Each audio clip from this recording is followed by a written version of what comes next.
창세기 18장 1절에서 15절 말씀입니다.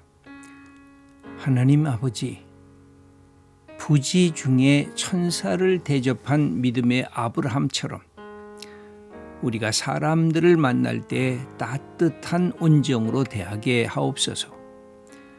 그래서 남에게 대접을 받는 사람보다는 이웃을 대접하는 자가 되게 하옵소서.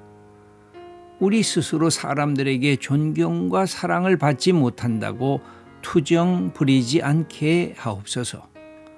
먼저 존경과 사랑을 만나는 사람들에게 베풀 수 있는 멋진 사람들이 바로 우리가 되게 하옵소서. 아멘.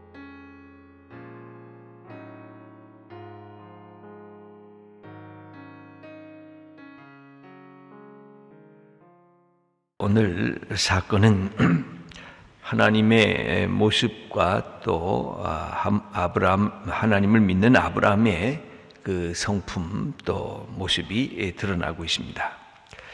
하나님께서는 믿음의 사람들과 사건을 만드시기를 원하고 계십니다.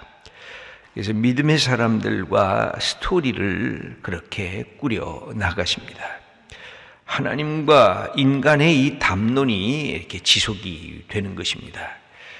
여러분, 신앙이 갖고 있는 기쁨이 생기려고 하면 이 스토리텔링이 우리 안에 이렇게 생겨져야 됩니다.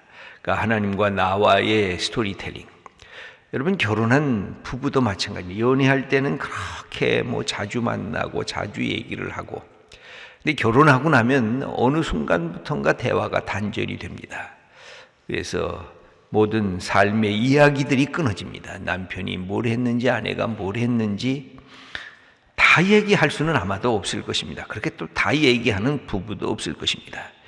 그런데 이 인생의 스토리를 부부가 함께 만들어 가야 부부가 함께 사는 것이 즐거움이 됩니다. 같이 여행을 다닐 수도 있고 같이 교회 와서 활동할 수도 있고 같이 할 수 있는 이 삶의 자리가 생겨져야 부부가 서로가 따뜻하게 배려할 수 있는 기회가 생깁니다. 부모와 자녀와의 관계도 그렇습니다. 건강한 부모와 자녀는 서로의 스토리텔링이 있는 것입니다. 담론이 있는 것입니다. 그런데 이것이 끊어집니다. 부모는 부모대로, 자녀는 자녀대로, 부모가 하는 일은 잔소리밖에 없고 자녀는 듣기 싫다고 그러고, 그러면 그 부모와 자녀와의 관계는 단절이 되는 거예요.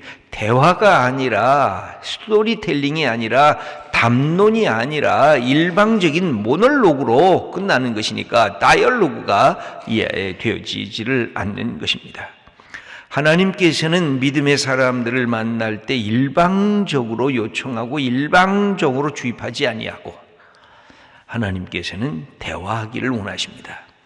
특별히 아브라함은 그런 점에서는 아주 탁월성이 있다고 보여집니다. 아브라함은 하나님의 친구가 되었다고 하는 그런 칭호까지 받았다고 한다면, 여러분, 친구는 어떤 사람이 친구입니까? 한 사람만 그냥 혼자 다 하고 나머지 사람은 그냥 듣기만 하면 이게 친구가 안 됩니다. 친구란 내가 한마디 하면 상대방이 한마디 하고, 그래서 대화가 되어야 친구가 되는 것인데, 오늘 성경을 읽어보면 하나님과 아브라함이 대화가 되고 있다는 것입니다. 그래서 거기에서 사건을 만들어내고 하나님과 아브라함의 인생의 그 삶의 축복들이 무엇인지를 때로는 가르치시고 그것을 받고 때로는 저항하고 때로는 의심하고 그러면서 이 삶의 이야기가 지속이 되는 것입니다. 여러분들, 그래서 우리 자신을 돌아볼 필요가 있습니다. 우리에게는 어떤 하나님과 나와의 담론이 있었는가? 하나님과 나와의 스토리텔링이 있었는가? 어떤 대화 속에서 어떤 사건들이 내가 하나님, 예수님 생각하면 내 삶에 어떤 이야기들이 떠오르는가? 이것이 떠올라야 예수 믿는 것이 재밌고 기도하는 것이 즐거움이 되고 교회 생활하는 것이 내게 기쁨이 될 수가 있는 것입니다. 그런데 하나님 하면은 떠오르는 것이 없습니다. 예수님 그래도 생각나는 게 없으면 그동안 내가 교회는 열심히 다닌 것 같은데 내 삶이 예수님과 더불어 하나님과 더불어 일어났던 그 사건들에 대한 기억이 없으면 우리의 신앙이 척박해지는 것이고 메말라지는 것이 될 수밖에는 없습니다.